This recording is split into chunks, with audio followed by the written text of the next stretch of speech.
என் பேர் ரமேஷுங்க. நான் சூலூர் தாலுக்கா மோலாலைவிளை கிராமத்துலேருந்து வரேங்க. எனக்கு மோலாலைவிளையம் கிராமத்தில் 72 சென்டும் என் மாமாவுக்கு ஒரு 2 ஏக்கர் நிலமும் இருக்குதுங்க. எங்கள் நிலத்துக்கு சுற்றி இருக்கிற நிலத்தை தனிநபர்கள் வந்து சைட் போட்டு வியாபாரம் பண்ணுறதுக்காக வாங்கிட்டாங்க. எங்களையும் தர சொல்லி மிரட்டினாங்க. நாங்கள் தர முடியாதுன்னு சொல்லிட்டோம். அதனால்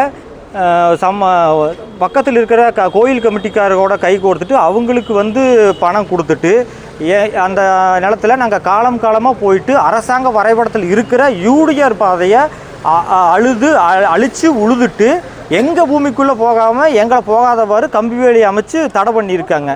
கேட்டால் உங்களுக்கு நாங்கள் அப்போ தடமே இருந்தாலும் கொடுக்க முடியாது, நீங்கள் தடம் இருந்தால் தாண்டா நீங்கள் இப்போ போய் விவசாயம் பண்ணுவீங்க அப்படின்னு சொல்லிட்டு தடத்தை அழுது உழிச்சிட்டாங்க. நாங்கள் அதுக்கு முன்னாடியே அந்த ஃபோட்டோகிராஃப்ஸ் எல்லாம் வச்சுருக்கிறோங்க.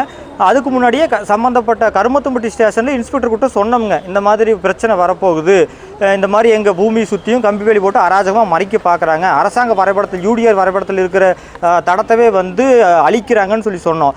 அது சம்மந்தமாக அவர் எவ்வித நடவடிக்கையும் எடுக்கலை. நாங்கள் பல முறை கொடுத்தோம், வெறும் சிஎஸ்ஆர் தான் போட்டு கொடுத்தாங்க. முறையான விசாரணை எதுவுமே அவர் செய்யலைங்க. ஆனால் எதிர்த்தரப்புக்காரர் ஒரு டைம் புகார் கொடுத்ததுக்கே எங்கள் மேலே வந்து 13 எங்கள் குடும்ப நபர்கள் 13 பேருக்கு மேலே பொய்யான வழக்கு பதிவு பண்ணி பொய்யான வழக்கு உடனே பதிவு பண்ணி ஒரு தலைபட்சமாக நடக்கிறாருங்க. நாங்கள் அது சம்மந்தமாக கேட்டால் அவர் எங்களுக்கு சரியான முறையில் விசாரணை பண்ணுறது இல்லைங்க. அதுக்காக நாங்கள் இங்கே எஸ்பி ஆஃபீஸில் மனு கொடுக்க வந்திருக்கிறவங்க.